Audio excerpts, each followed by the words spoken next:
आप रुके किसी ऐसे? नहीं, मैं नहीं रुका, मेरे को थोड़ा सा मतलब सही नहीं लगता है ऐसे किसी के घर वैसे जाना कैसा हो। भी इंसान हो, मतलब मिल सकता है, कुछ भी कर आप दे। वेरीफाइड प्रोफाइल है तो ज़्यादातर आप वही देखो कि कितने लोगों को उसने रुकवाया है, उसके रिव्यूज़ कैसे हैं, पुराने जो टूरिस्ट आए थे उनके साथ।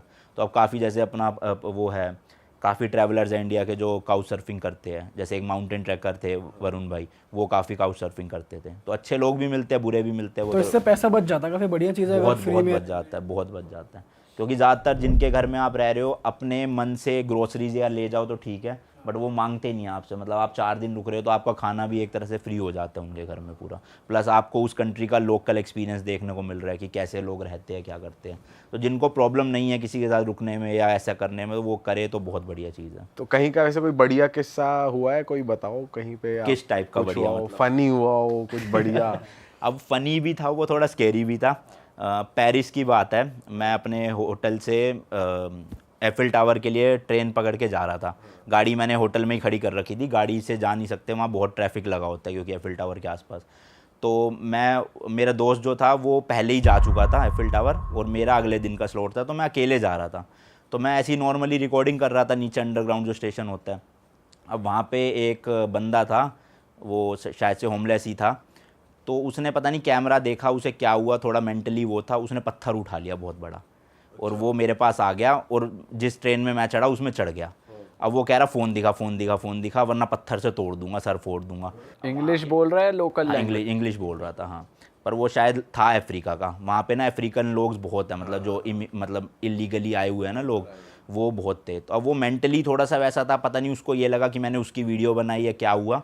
पर उसने जब तक मेरा फ़ोन बैग में नहीं चला गया तब तक वो पत्थर लेके यूं लिटरली इसी पोजीशन में खड़ा था मेरे सर पे। तो आपने चेक कराया उसको? हाँ, चेक नहीं करवाया, वो कह रहा फ़ोन रख। मैंने कहा बंद तो कर दिया, वो और क्या, रख बैग में रख अपने, वरना फ़ोन तोड़ दूंगा। फिर मैंने बैग खोला, बैग में डाला फ़ोन, माइक निकाला, माइक डिस्कनेक्ट किया, सब रखा। फिर वो उतर ही नहीं रहा अब जितने स्टेशन, तो मैं ही ज़बरदस्ती जिस स्टेशन में नहीं उतरना था वहाँ उतर गया, फिर वो चला गया आगे। और फिर आप अगली मेट्रो कुछ हेल्प लेके नहीं गए? कर रहे थे उस चीज़ में। वो मार भी देता भाई, क्या पता चलता है वो मेंटली। मतलब लोग भी देख रहे हैं कि वो ऐसे कर रहा वो है, डर रहे खुद लोग, वो खुद पागल था क्या साला? पागल ही टकरा गया कोई। थोड़ा मेंटली था लग रहा था मुझे।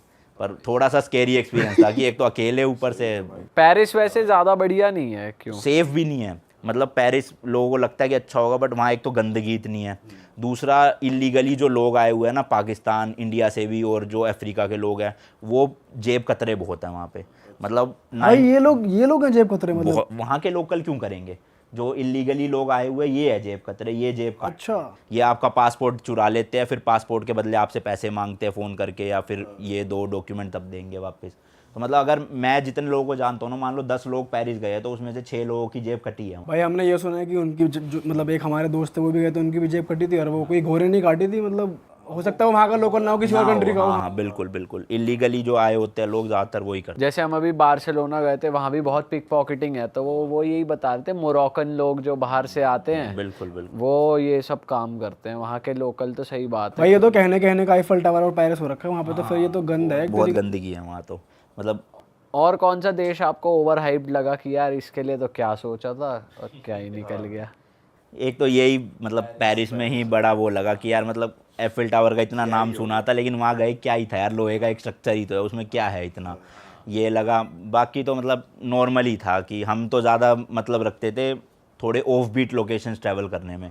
टूरिस्ट स्पॉट्स मुझे ज़्यादा पसंद ही नहीं आते, जहाँ भीड़ भड़का होता है वो मुझे कुछ खास पसंद ही नहीं। जैसे मैंने बताया, मैं थाईलैंड गया था तो लोग बैंकॉक पता या जाते हैं, ज़्यादा से ज़्यादा कराबी, फुकेत, फीफी चले जाएंगे। बट हम गए ऐसे ऐसे गाँव में जो लोगों ने नाम नहीं सुने थे, और हमसे प्रोनाउंस भी नहीं हो रहे थे नाम, मतलब इतने अजीबोगरीब नाम। तो वहाँ रियलिटी पता चलती है उस कंट्री की क्या है। बट जब आप जैसे वहाँ जाते हो तो वहाँ खाते क्या हो भाई? वो खाने की दिक्कत है, वो तो फिर अपना ही कुक करो, एयरबीएनबी लो। हम अपने बासमती राइस लेके चलते हैं, वो पकाए, मैगी पकाई, पास्ता पकाए, यही सब खाओ बस। बट फिर वहाँ पे एयरबीएनबी जैसी फैसिलिटीज होती हैं? मिल जाती है, हर जगह मिल जाती है। अच्छा, छोटे गांव में भी? हाँ, गांव में भी ना, वहाँ पे टाउनशिप बनी हुई है थाईलैंड के गांव में। तो जैसे ना 1 BHK के उन्होंने विला बना रखे हैं छोटे छोटे। अब आपने एक विला खरीद लिया, उसको एयरबीएनबी पे चढ़ा दिया। हाँ। तो ऐसे मिल जाते थे हमें, और उसमें पार्किंग भी फ्री थी, सब कुछ। तो भाई आप थाईलैंड के जिन गाँव की बात कर रहे हो, वहाँ पे आप कितने दिन तक रहे थे? गांव के एरिया में तो हम लगभग 18-19 दिन थे। वैसे पूरा थाईलैंड हम 40 दिन करे थे। वो वाला जो पार्ट है थाईलैंड का, उस बारे में थोड़ा बताओ, जो लोगों ने इतना एक्सपीरियंस नहीं करा, वो वाली साइड थोड़ी बताओ कैसी है वो, कैसे लोग, कैसा कल्चर है वहाँ पे। देखो यार, वो वाले ना ऐसे एरियाज़ है, मतलब वहाँ पे आपको पब्लिक ट्रांसपोर्ट इतना मिलेगा नहीं। हम ट्रैवल कर पाए क्योंकि हम अपनी गाड़ी से ट्रैवल कर रहे थे, तो हम तो मतलब कहीं भी जा सकते हैं कि मान लो हाईवे से अंदर एक कोई गांव मुड़ रहा है, हम तो घुस गए अंदर और 2-3 दिन रुक गए वहीं पे ही, आसपास क्या है क्या जगह है। जैसे वहाँ पे एक जगह का नाम मेरे को याद नहीं आ रहा, बट उसे कहते हैं स्विट्ज़रलैंड ऑफ थाईलैंड। बट आप यूट्यूब सर्च करोगे ना, मतलब इंडियंस कोई गया ही नहीं हुआ वहाँ पे, किसी को पता ही नहीं उस एरिया के बारे में कि वो थाईलैंड में एग्जिस्ट भी करता है। सब लोग वही बैंकॉक, पटाया, जैसे कि मैंने बताया, चकाचौंध वाली जगहों पे पार्टीज़ के लिए जाते हैं। बट अगर आपको रियल साइड देखनी है किसी कंट्री की, तो ऑफ बीट लोकेशंस में जाओगे तभी पता चलेगा। बिल्कुल। भाई आप इजिप्ट भी होकर आए, थोड़ी इजिप्ट की बात करते हैं। वहाँ पे अब जो पिरामिड्स वाला एरिया है और जो मम्मीज़ वाली कंट्री में भी जहाँ पे प्रिजर्व करके रखी हुई हैं काफ़ी, वहाँ पर भी आप गए थे, वो एक्सपीरियंस क्या था, वहाँ की वाइब कैसी है, थोड़ा बताओ।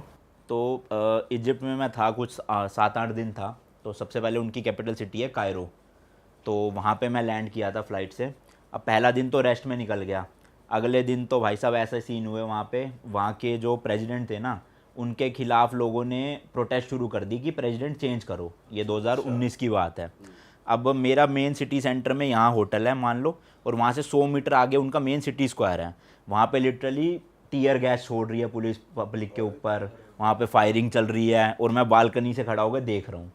तो मेरे 2 दिन तो वेस्ट हो गए उसी सब में, क्योंकि होटल से निकलने ही नहीं दे रहे थे, सारे होटल सील कर दिए उन्होंने, पुलिस वालों ने। और तीसरे दिन भी मुझे मतलब 2 दिन के अंदर अंदर 7 बार रोका गया, क्योंकि जैसे कि मैंने बताया हमारी शक्ल और इजिप्शियंस की शक्ल लगभग सेम है। तो वो बार बार रोक के फ़ोन चेक कर रहे थे, इंस्टाग्राम चेक कर रहे थे, फेसबुक चेक कर रहे थे कि उनके प्रेसिडेंट के खिलाफ कुछ अपलोड तो नहीं कर रखा। फिर मैं उन्हें दिखाता था कि मेरा इंडियन पासपोर्ट है, टूरिस्ट हूँ, तब वो छोड़ते थे। तो मतलब वो एक्सपीरियंस एक तो इतना ज़्यादा टायरिंग हो गया था कि दिन में 4-4 बार रोक लेते थे। कहीं खाने भी जा रहा हूँ तो रोक लिया, 1 घंटा वेस्ट कर दिया। फिर मैं उन्हें वीडियो दिखाता था कि मैं टूरिस्ट हूँ, ट्रैवल करता हूँ, ये चैनल है मेरा, तब छोड़ते थे जाके। इसी चक्कर में फिर वहाँ पे जैसे इंडिया में गोवा है ना, वहाँ का एक शहर है हुरगाडा करके, तो उसकी ओवरनाइट बस थी। तो रात को मैं बस में बैठा और सुबह बस ने 8 बजे पहुँचाना था। अब हमारा थोड़ा इंडियंस का क्या, उठते ही थोड़ा प्रेशर सा बनता है पेट में, पर उस बस में टॉयलेट्स थे अंदर ही। तो मैं वॉशरूम में गया। अब मुझे नहीं पता था कोई ऐसा चेक पॉइंट आने वाला है जहाँ पे सिक्योरिटी ना थोड़ी टाइट थी इसी सब चीज़ों की वजह से। अब मैं टॉयलेट में घुसा, जैसी बस रुकी और उनको लगा कि कुछ गड़बड़ है, ये बोर्ड मतलब उसी टाइम पे क्यों टॉयलेट में घुसा। अब मैं घुसते ही उन्होंने गेट तोड़ना शुरू कर दिया बाहर से, जो वहाँ के आर्म गार्ड्स थे। अब मेरे को लगा कोई नॉर्मल टूरिस्ट होगा जिसका प्रेशर बन गया भाई होगा। का बनना प्रेशर, वो घोट घोट कॉलेज है इज अ गोल। अब मुझे लगा कोई टूरिस्ट ही होगा जिसको भी जाना होगा, इसलिए वो कर रहा है। तो मैं अंदर से इंग्लिश में बोल रहा कि आ रहा हूँ। अब वो भाई सब रुके ही ना, वो तो लिटरली ऐसे हो गए कि तोड़ देंगे जैसे गेट अभी के अभी। फिर मैं फटाफट से निकला बाहर, देखा तो भाई वो आर्मी वाले वहाँ के हाथ पकड़ के ले गए वो अंदर बंकर में जो उनका। फिर मेरे सारे बैग निकलवाए। तो बस रुकी रही आपके रुकी लिए? रही हाँ, ये ठीक है, कभी बस भी चली जाती। फिर उन्होंने सारे मेरे बैग्स निकलवाए, जो लगेज सेक्शन होता है उसमें से सारी चेकिंग करी। फिर उनके एक सीनियर ऑफिसर आए जिनको इंग्लिश आती थी थोड़ी बहुत, उनको इंग्लिश नहीं आती थी। फिर उनको मैंने अपना पासपोर्ट दिखाया, बताया सब कुछ कि ऐसे ऐसे मैं तो वॉशरूम के लिए गया था। उनको शक हुआ कि कुछ गड़बड़ है, ये इसी टाइम पे क्यों घुसा अंदर। तो बस फिर वही आधा 1 घंटा उन्होंने वेस्ट करा, फिर जाने दिया। तो एक तो एक्सपीरियंस वहाँ का ये काफ़ी ज़्यादा बेकार था कि ये तो यादगार रहेगा भाई, क्योंकि कहाँ से निकाला है आपको, वो वाली बात एक वो है। टट्टी भी चैन से नहीं करने दी। सही बात है। हाँ, और दूसरी चीज़, इजिप्ट एज अ कंट्री ना काफ़ी ज़्यादा मुझे नेगेटिव वाइब्स मिली वहाँ पे। मतलब एक जो कायरो है वहाँ पे म्यूज़ियम है जहाँ पे ना रियल ममीज़ रखी हुई है। तो ममीज़ जिनको नहीं पता मैं बता दूँ, आज से कई हज़ार साल पहले लोगों का वहाँ पे मान्यता थी कि मम्मीफिकेशन करके एक प्रोसेस होती है जिसमें कुछ केमिकल्स मतलब रेजिन्स वगैरह का यूज़ करके आप जब आपकी डेथ हो जाती है तो आपकी बॉडी को ना पट्टियों से लपेट के प्रिजर्व कर देते हैं। अब उनका हर किसी का अपना अलग अलग मानना होता है कि कुछ लोग सोचते हैं कि वो आफ्टर लाइफ के लिए उनकी बॉडी प्रिजर्व रहेगी। कुछ लोग अपने साथ अपनी पर्सनल बिलोंगिंग्स भी जो है वो साथ में ही दफना देते हैं कि हमें आफ्टर लाइफ में इन चीज़ों का यूज़ होगा, जैसे गोल्ड की ज्वेलरी हो गई, बर्तन हो गए। तो अलग अलग सबकी वो थी। बट वहाँ पे अभी भी रियल ममीज़ काफ़ी सारी 20-25 ममीज़ रखी हुई है जो अलग अलग जगह से ना निकाली गई है। कितने साल पुरानी है? बहुत कई हज़ारों साल पुरानी ममीज़ है वो। तो वो उनको ताबूत में, ग्लास वाले ताबूत में रख के म्यूज़ियम्स के अंदर प्रिजर्व किया गया है। तो वहाँ की वीडियो किसी ने नहीं बनाई हुई थी आज तक। अब एज अ यूट्यूबर मेरे अंदर चलती कि मैं बनाऊंगा तो ऑब्वियसली कंटेंट वायरल जाएगा। अब उस टाइम पे मैंने चैनल शुरू किया था, 500-600 व्यूज़ आया करते थे चैनल पे। अब मैंने छुपते छुपाते डरते डराते बना दी वहाँ की वीडियोस किसी तरह, वो वीडियो 1 हफ्ते में ही 5 मिलियन चली गई। अच्छा सॉरी मैं कट कर रहा हूँ भाई, म्यूजियम के अंदर अलाउड नहीं था शूट करना? नहीं नहीं अलाउड नहीं था, मतलब फ़ोन था ऐसे वन प्लस, तो चुपके चुपके चलते चलते ही लोग ले रहे थे छुप छुप के फ़ोटोज़, बट कोई प्रॉपर वीडियो नहीं बना रहा था। जो फॉरेनर्स आए हुए थे यूएस वगैरह के, वो ले रहे थे फ़ोटोज़, बट गार्ड्स काफ़ी थे वहाँ पे, अगर वो देख लेते तो डिलीट करवा देते। बट वो एक्सपीरियंस मेरे लिए भी काफ़ी अच्छा था। मम्मीज़ का जानवर तक उन्होंने मम्मीफाई करके रखे हुए थे, क्रोकोडाइल, डॉग्स, बिल्लियाँ काफ़ी सारी। स्ट्रक्चर वाइज बड़ी थी, जैसे इंसान पहले कहते कि बड़े, हाइट भी बड़ी होती। मतलब मैं भेजूंगा आपको फोटो वीडियो या वीडियो का लिंक, वो डालना आप। कई लोगों के तो ऐसा था शक्लें जैसे वो एलियंस हो, अच्छा, मतलब उनकी पूरी बॉडी तो ममीफाई कर रखी है, लेकिन सिर्फ मुंह पे अब उनका सिर्फ स्कल बचा है। वो स्कल देखने में ऐसा अजीब लग रहा था कि नॉर्मल ह्यूमन बीइंग ना हो वो जैसे, तो बहुत अजीब सा था वो। आप देखोगे ना फोटो वीडियोस तो अजीब सा लगेगा वहाँ पे। अब कायरो तो चलो एक डेवलप सिटी थी, वहाँ पे बहुत सारी मतलब आसपास पॉपुलेशन रह रही थी, बट वहीं से 50 किलोमीटर दूर एक सिटी है गीज़ा करके। तो गीज़ा के पिरामिड्स आपने सुना होगा, बहुत फेमस है, 3 पिरामिड्स हैं वहाँ पे जो पूरे वर्ल्ड में फेमस है। तो उस एरिया में ना मुझे लगा था जब कायरो भी डेवलप्ड है तो वो भी डेवलप्ड ही होगा, 50 किलोमीटर दूर क्या ही बदल जाएगा। जैसे गुड़गांव से नोएडा आ जाओगे तो डेवलपमेंट इतनी कुछ खास बदलेगी नहीं, बट वहाँ जाते ही सब वीराना, मतलब इतनी नेगेटिव वाइब्स आ रही। मैंने जो होटल बुक करा ना, उसके रूम्स तो फ़ोटो में थे बहुत तगड़े, पर जब मैं गया वो गांव से भी बदतर एरिया था। वहीं पे भैंसे है, वहीं पे भैंसों ने पूरा गोबर कर रखा है गेट पे ही, रास्ते इतने पतले पतले से अंदर होटल में जाने के, शेडी से, मतलब अंधेरा हो रखा है, डर लग रहा है। तो लोगों ने अपने फ्लैट को ही ना होटल में चेंज करा हुआ था, जैसे 3 BHK है तो 3 बेडरूम अलग अलग होटल में चढ़ा दिए। अब जो उसके ओनर थे वहाँ तो रह नहीं रहे थे, खाली वो 3 रूम थे और उन 2 रूम में भी कोई नहीं। अब उस पूरे इतने बड़े अपार्टमेंट में मैं एक अकेला बंदा, और आसपास की वाइब्स इतनी नेगेटिव, मेरी फट रही दिन में ही। 12-1 बजे की बात है, बाहर रोशनी हो रही है, फ्लैट में पूरा अंधेरा, मतलब लाइट के नाम पे एक बल्ब था पीले रंग का, वो भी बहुत डल बल्ब की लाइट थी नहीं। तो मैं डरते डराते अपने रूम में अंदर गया, बैग वैग रखा सब कुछ, और पिरामिड्स के लिए निकलना था मुझे। तो मैंने कहा कुछ खा लेता हूँ, मैगी बना लेता हूँ। तो मैगी बनाने से पहले मैं जब अपना बैग रख रहा था तो किचन में से बर्तन खड़कने की आवाज़ आई। अब वहाँ तो अपार्टमेंट में कोई भी नहीं, मैंने खुद ही लॉक करा अंदर से, और ओनर बता के गए कि कोई भी नहीं है यहाँ पे अभी, तो फ़िलहाल आपका ही रूम है। और वहाँ खड़कने का मतलब जैसे कोई बर्तन धो रहा हो, प्रॉपर वो वाली आवाज़। मैं बाहर निकला किचन में, देखा वहाँ कोई भी नहीं, ना कोई बर्तन खड़क रहे ना कुछ, ना मतलब सब कुछ सेट हुआ, पर अपनी जगह पर आवाज़ आई थी अंदर से पक्का।